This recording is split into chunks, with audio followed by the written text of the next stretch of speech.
సామాజిక వర్గాన్ని కూడా ఎన్నికలప్పుడు మేనిఫెస్టోలో రంగురంగులుగా రాయడం, ఆ తర్వాత సామాజిక వర్గాలన్నింటినీ మోసం చేయడం, ఇదే ఆనవాయితీగా పెట్టుకున్నాడు ఈ పెద్ద మనిషి చంద్రబాబు నాయుడు గారు.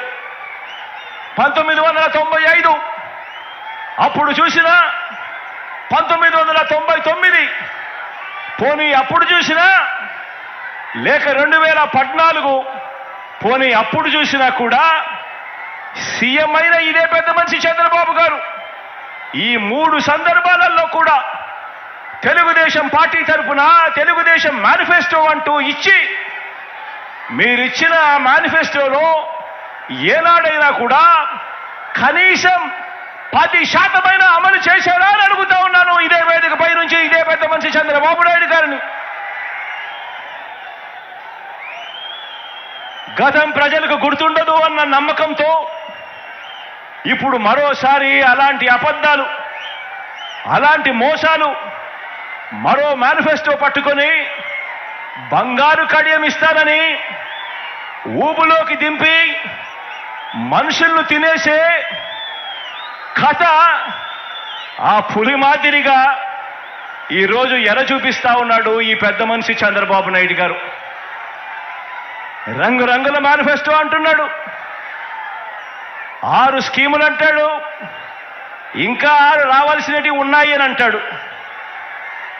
రంగురంగుల మేనిఫెస్టోతో మళ్ళీ మోసం చేసేందుకు బయలుదేరాడు ఈ పెద్ద మనిషి.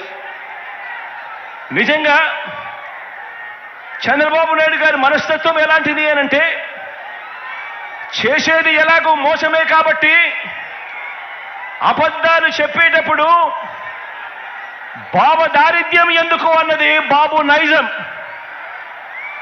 ఎలాగూ చేసేది లేదు, ఎలాగూ చెప్పేది అబద్ధాలు, ఎలాగూ చేసేది మోసమే కాబట్టి ఇక ఎలాగో మోసమే చేస్తా ఉన్నప్పుడు ఇక నోటికి కట్టడి ఎందుకు, అబద్ధాలు చెప్పేటప్పుడు బాబు దారిద్ర్యం ఎందుకు అన్నది బాబు నైజం.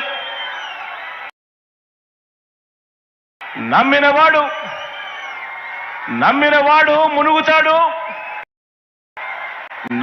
నమ్మించిన వాడు దోచుకోగలుగుతాడు అన్నది బాబు సిద్ధాంతం. ఆలోచన చేయమని అడుగుతా ఉన్నాను. చంద్రబాబు నాయుడు గారు 3 సార్లు ఎన్నికలకు ముందు ప్రజలకు ఫలానిది చేస్తాను అని చెప్పి రంగురంగుల కాగితాలతో ఆశ పెట్టాడు. పెట్టిన తర్వాత ప్రతి సందర్భంలోనూ కూడా తాను చేసింది మోసం. ఆ దగ కళ్ళ ఎదుటే కనిపిస్తా ఉంది. కాబట్టే చంద్రబాబు వాగ్దానాలన్నీ మోసాలేనని, ఏనాడు అమలు చేయలేదన్న నిజాన్ని ఇంటింటికి వెళ్ళి